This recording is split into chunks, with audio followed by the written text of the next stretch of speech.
믹마스 전쟁에서 승리를 거뒀지만 끝까지 추격하는 일은 포기하게 됩니다. 그래서 블레셋이 다시 소생할 수 있는 기회가 제공이 되고요.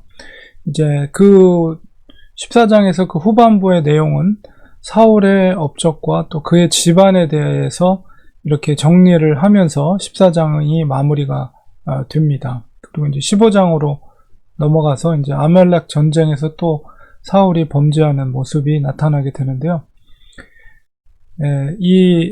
그래도 14장 마무리 이 부분 가운데 사울의 업적 가운데 블레셋을 쳐서 승리했다는 것은 그 말씀에 대한 사무엘 선지자를 통해서 하나님께서 약속했던 그 말씀에 대한 성취라고 우리가 볼 수가 있습니다. 그리고 그가 그 주변의 왕국 나라처럼 나라를 강력하게 세우기 위해서 군사적으로 얼마나 노력을 했는가, 이런 부분이 특별히 이제 마지막 52절에 나타나고 있습니다. 사울이 사는 날 동안에 블레셋 사람과 큰 싸움이 있었으므로 항상 이제 블레셋과 전쟁이 있었기 때문에 그 백성들 가운데 힘센 사람이나 용감한 사람을 보게 되면 그들을 불러 모았다. 그러니까 강한 군사로 조직하기 위해서 그런 사람들을 계속해서 찾아서 발굴하고 또 군대로 편성함으로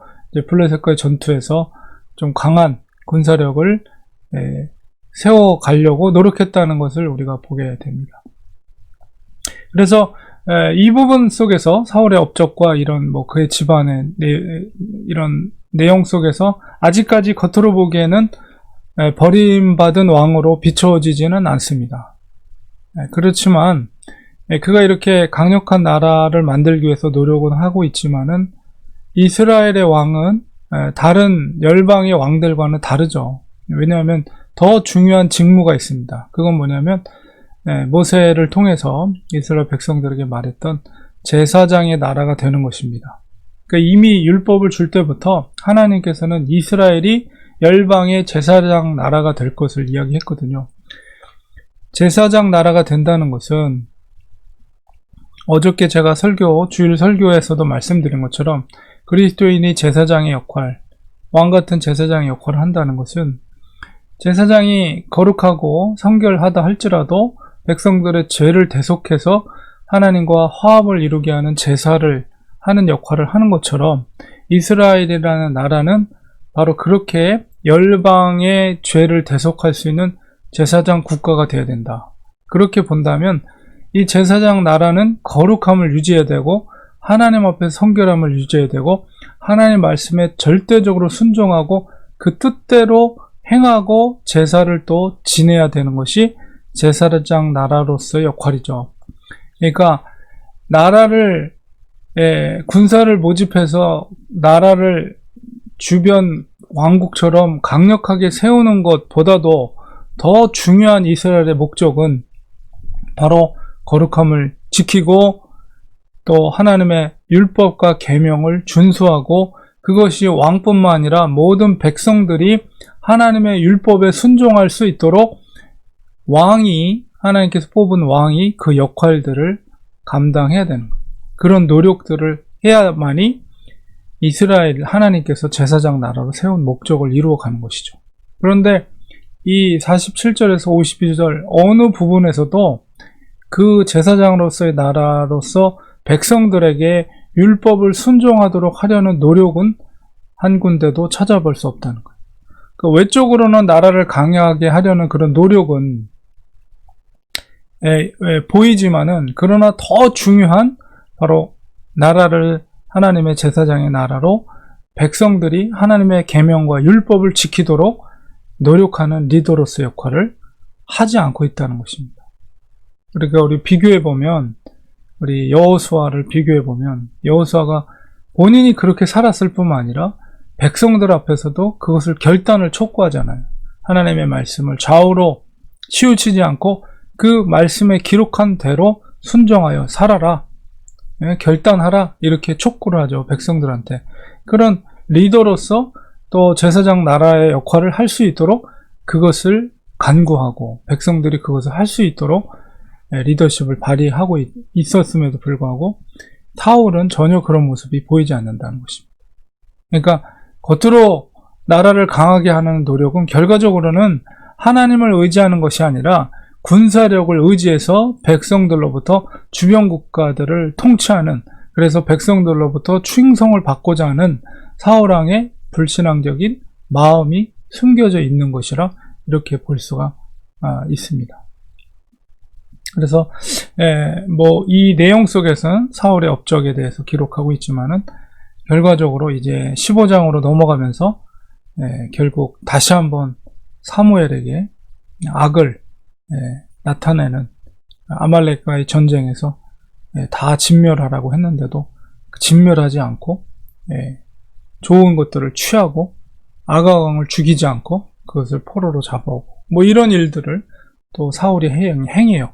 그런 행동을 보면 그 사울왕 중심 속에 뭐가 있는지를 알 수가 있는 거죠. 그러니까 강력한 국가, 그리고 백성들로부터 뭔가 우러름을 받고 칭송을 받으려고 하는 그런 불신앙적인 마음, 교만한 마음, 스스로 높아지려는 마음, 이런 것들이 사울의 마음 중심 속에 있었습니다. 그러니까 우리가 길갈에서의 그 제사를 기다리지 않고 그가 마음대로 임의적으로 제사를 주도적으로 해서 제사를 드렸을 때 그 중심 속에 있었던 것이 계속해서 나타나는 것이죠. 그래서 진정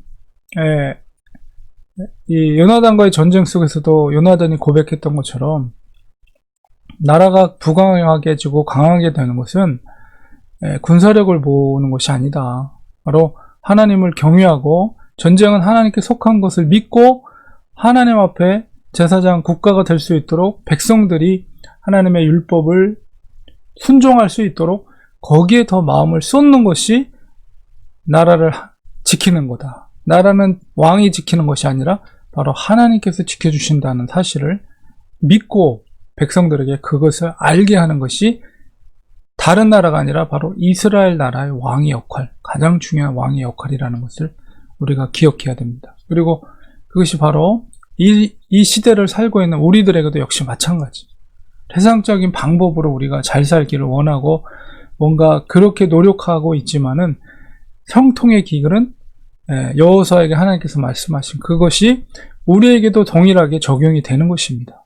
우리를 지키시고 우리를 살게 하시는 분은 우리의 능력이 아니라 하나님의 함께 하심과 하나님의 도우심이라는 사실을 우리가 꼭 명심하시고, 우리가 무엇을 하든 어떤 일을 하든 어떤 직업을 갖든 그 원리는 동일하다는 거예요. 하나님을 우러러보고 하나님을 경외하고 좌로나 우로나 치우치지 않고 하나님이 우리에게 말씀하신 말씀대로 순종하는 하나님의 사람들 되시기를 간절히 축원드립니다. 기도하겠습니다. 하나님 아버지,